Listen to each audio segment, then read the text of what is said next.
Célébrons et accueillons l'Esprit Saint.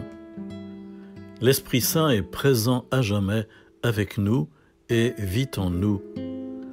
Jésus dit dans l'Évangile selon saint Jean chapitre 14, « Je prierai le Père, et il vous donnera un autre Paraclet, pour qu'il soit avec vous à jamais, l'Esprit de vérité. Vous le connaissez parce qu'il demeure auprès de vous et qu'il est en vous. » L'Esprit Saint vit en nous, il est avec nous jour et nuit, dans le travail, dans le repos, dans la tristesse et dans la joie, dans la prière et dans les difficultés de la vie.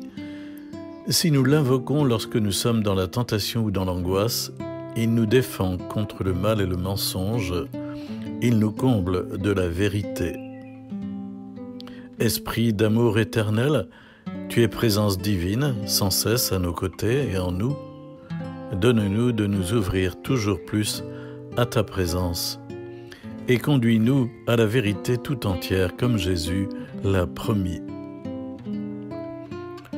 L'Esprit Saint façonne en nous l'attitude filiale. Saint Paul écrit dans la lettre aux Romains, « Vous avez reçu un esprit qui fait de vous des fils. » Et c'est en lui que nous crions « Abba », c'est-à-dire « Père ». C'est donc l'Esprit Saint lui-même qui atteste à notre esprit que nous sommes enfants de Dieu.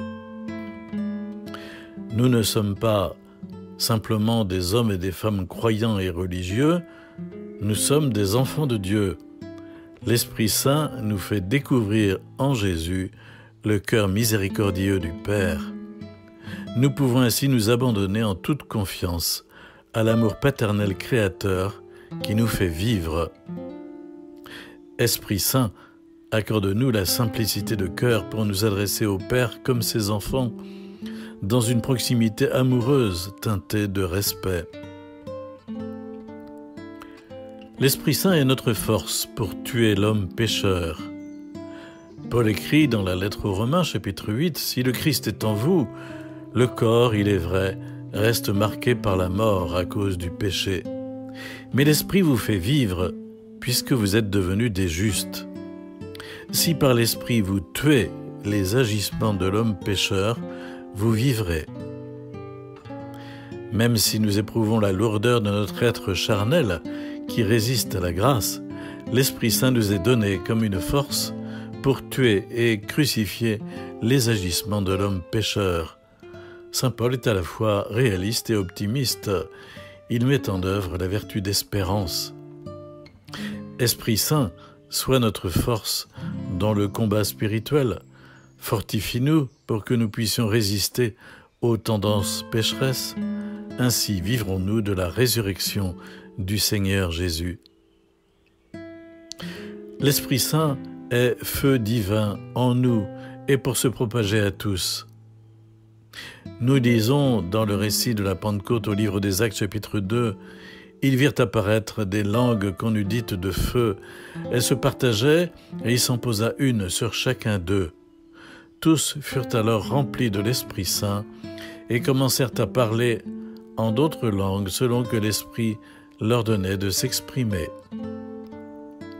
Le jour de la Pentecôte, l'amour éternel apparaît sous forme de souffle, de lumière et de feu. Souffle pour créer l'Église, lumière pour nous éclairer sur les vérités de la foi, feu pour nous enflammer de l'amour qui purifie et sanctifie. C'est l'effusion réelle et personnelle de l'Esprit divin dans le cœur de l'homme. Amour éternel, renouvelle ce que tu fis au Cénacle. Viens, dirige nos âmes et guide-nous sur ce chemin de sainteté en nous introduisant dans la vie trinitaire. Communique-nous souffle, lumière et feu. Amen.